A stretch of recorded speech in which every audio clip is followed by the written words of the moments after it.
Welcome to the Warbird Mistress. This is London Calling.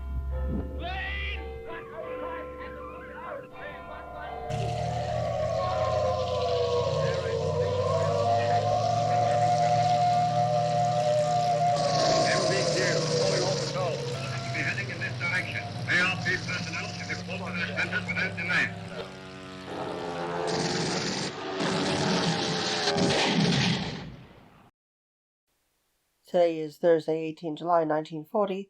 Sparse activity overnight gave Britons a night's rest before the dawn brought scattered showers to southern England.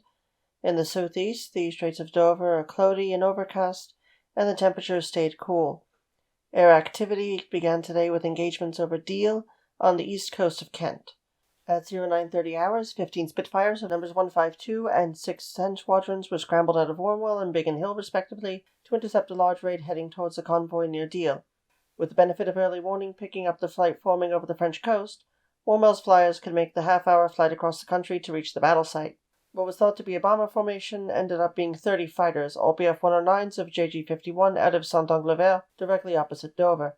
The odds completely against the 15 Spitz and number 152 squadron's aircraft needing to conserve fuel. The RAF was unable to down any of the Huns while losing a single Spitfire of number 610 squadron. Bombers did arrive midday at 1300 hours when the U-88s of 2 LG-1 were intercepted by a half-dozen Spitz of number 609 squadron as they approached the Isle of Wight, while another half-dozen Spitz of number 145 squadron intercepted the HE-111s of KG-27 20 miles south of the resort of Bognor Regis, about one-fifth of the way towards the French coast of Normandy. 188 was shot down and another heavily damaged, and one Heinkel 111 was sent crashing into the waves. 2 Spitfires of 609 squadron were shot down by the U-88s, but the pilots bailed out safely. Other losses today were seen in Coastal Command. Number 235 Squadron lost to Blenheim when she failed to return after a convoy patrol over East Anglia. Another 2 Blenheims were lost in a photo recon mission carried out by Number 236 Squadron over Le Havre, in which heavy ack-ack was encountered. Air losses today for Britain included 8 airmen and 5 aircraft. Jerry lost 6 aircraft and 16 pilots and aircrew. Fighter Command's sole loss is Pilot Officer Peter Litchfield of Number 610 Squadron. A native of Croydon who joined the Volunteer Reserve while reading at Jesus College, Cambridge, he had less than a month with the squadron and was leading Green Section in Spitfire P9452 when shot down by Hauptmann Horst Tietzen of 2 JG-51. Litchfield had 2 victories, a 109 and a 110, and a probable Dornier 17 under his belt when he was shot down. Number 235 Squadron had a single Blenheim lost. Blenheim N3541 had Pilot Officer Robert Lawson Patterson of Warmit, Fife at the helm.